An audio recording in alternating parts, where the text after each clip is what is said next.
More Than Enough. Noong 1986, lumabas ang pelikulang Children of a Lesser God. Ang title ay tumutukoy sa bida na isang babaeng bingi. Marami siyang dalang emotional trauma dahil sa mga napagdaanang bunga ng kanyang kapansanan. Umabot siya sa puntong inaayawan na niya ang magagandang oportunidad na lumalapit sa kanya. Pati na rin ang mga taong gustong magmahal sa kanya.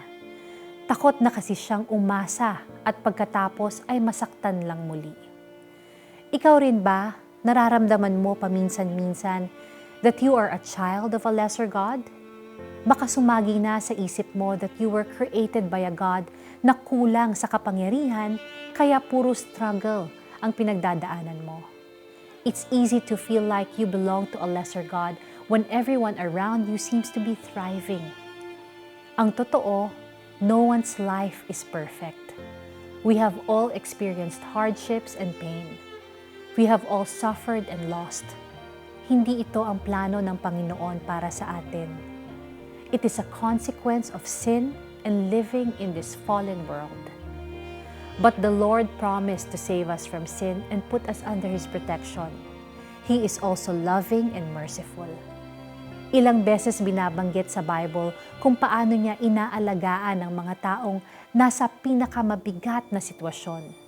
Ang mga ulila, mga balo, at ang mga estrangerong walang ibang pwedeng hinga ng tulong.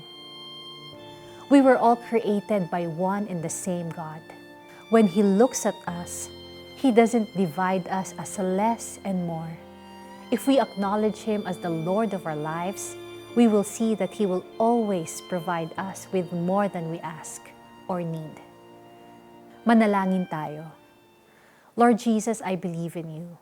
Strengthen my faith para kahit anuman ang pagdaanan ko, hindi ako mayayanig. Hindi magbabago ang tingin ko sa Inyo as my source, my strength, the provider of my every need. In Jesus' name, Amen. I-apply natin ito sa ating buhay. Basahin ang awit 145 verse 9. Let this remind you that God is good and He takes care of us. Pwede mo siyang asahan kung mayroon kang pangangailangan. Binibigyan niya ng katarungan ang mga ulila at balo. Minamahal niya ang mga dayuhan at binibigyan ng pagkain at damit. Deuteronomy 10 verse 18. Ako po si Lara Kigaman Alcaraz. God loves you. God bless you.